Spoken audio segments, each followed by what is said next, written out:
I'm Dr. Sarah Ballantyne from thepaleomom.com. One of the questions that I get asked relatively frequently is, what are electromagnetic fields, these EMFs, and are they something I need to worry about? Do I need to be turning off my Wi-Fi when I go to bed? Well, I have a PhD in medical biophysics, so diving into the medical research on how electromagnetic fields impact biological systems, kind of my jam. So let me break it down for you. Now, of course, I have a new article on my website that goes through all of this research in detail with links and citations so you can read the original research yourself.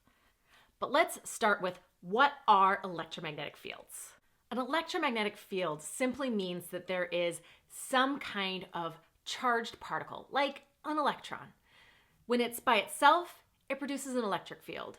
When it's moving, it produces a magnetic field. Those things combined are called electromagnetic radiation.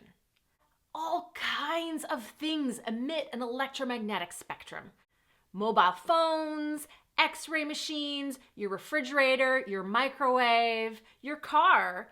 The Earth, it has a magnetic pole.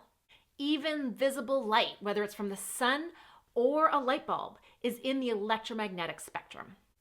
Now, some forms of electromagnetic radiation really are harmful. This is a type of radiation called ionizing radiation. Ionizing radiation means that there's something high energy about the electromagnetic wave that actually allows an electron to be bumped off of an atom. That creates an ion. So it's an atom that's missing an electron. When ionizing electromagnetic waves hit our body, that's something that you might have, say, in an X-ray.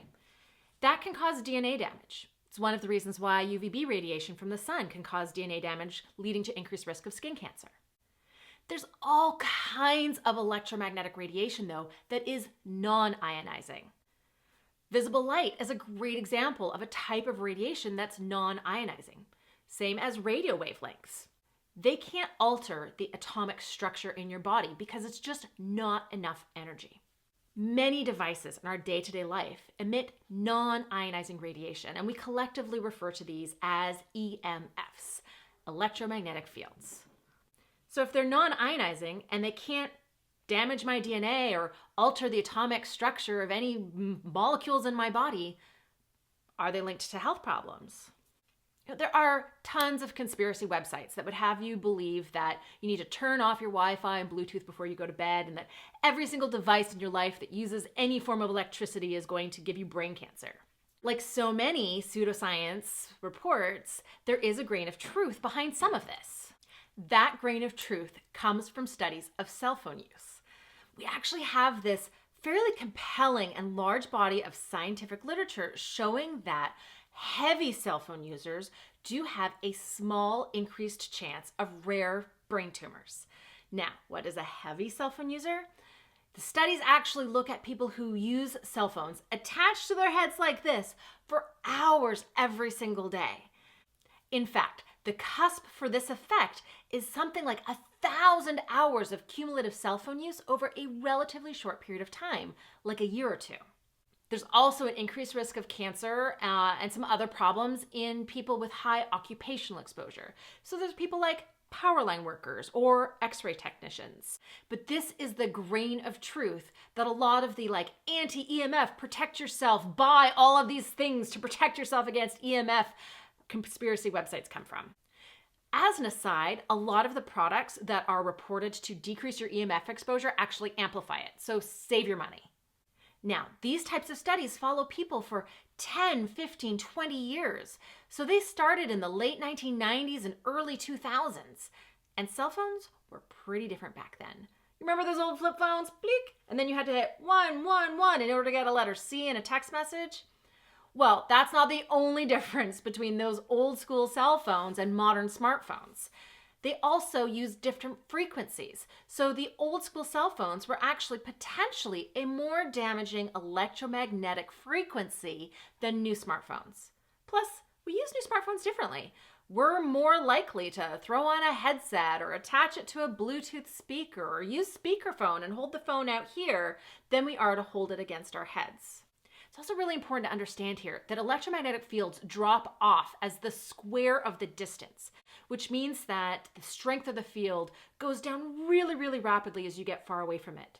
That means there is orders of magnitude difference between holding your phone here and holding it here to scroll through the internet. You can protect yourself by using headphones or Bluetooth or using speakerphone, putting it through the Bluetooth in your car. Anything where you can get the phone away from directly close to your head is going to be protective because of this drop off in the strength of magnetic fields that goes by the square of the distance. And what about other forms of electromagnetic fields? Wi-Fi and the electromagnetic radiation from your fridge compressor. Are these a problem? Well, right now, there's absolutely no data supporting the claims that Wi-Fi or Bluetooth can increase risk of health problems. In fact, the research pretty uniformly shows that they're perfectly safe. And what about those scary studies showing increased cancer risk and decreased sperm counts and endocrine disruption? Replication studies most of the time cannot replicate those results. We need to be able to replicate results in order to form a consensus in the scientific community. And for every single scary study there's many, many more showing no effect or even a potential protective effect. Actually, this is really interesting. There's a collection of studies looking at EMF exposure from sort of different sources, not just cell phones, but cell phone towers or electric power lines.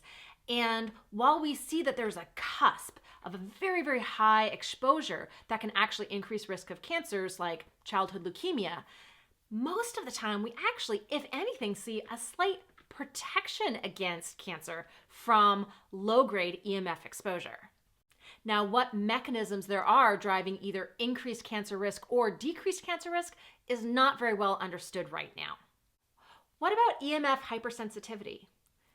You know, we've got no ability to understand the mechanisms behind EMF hypersensitivity, and very rigorous studies that have tried to understand it that have double-blinded a person and the physician or the person running the study so that neither one of them know when the EMFs are turned on or turned off, have shown absolutely no ability for people who claim EMF hypersensitivity to be able to detect when there's an EMF. There's no correlation with symptoms and when the electromagnetic field is turned on. Now, just because we can't confirm it in science doesn't mean it doesn't exist, but it's much more likely that those symptoms that people are experiencing are related to other things that go along with EMF radiation. Light pollution, for example, getting too much blue light in the evening can disrupt our sleep, and we understand the mechanisms behind that. Someone might attribute that to EMF hypersensitivity when it really has a lot to do with circadian rhythm entrenchment. Sounds are also something that can disrupt sleep, and a lot of electric devices can make a sort of low frequency rumble sound that our brains sort of interpret as something that we need to pay attention to while we're sleeping, preventing us from getting into deep sleep. So there's lots of other mechanisms that can explain those symptoms, even if it's not electromagnetic fields. Electromagnetic fields are everywhere in nature. I mean, Earth has an electromagnetic field because of its magnetic poles. Electromagnetic radiation is really only damaging when it can ionize atoms. Most of the radiation we're exposed to on a day-to-day basis is non-ionizing. Thanks for watching, and to get even more detail, including the scientific citations so you can read the research for yourself, click on the link in the description on this video.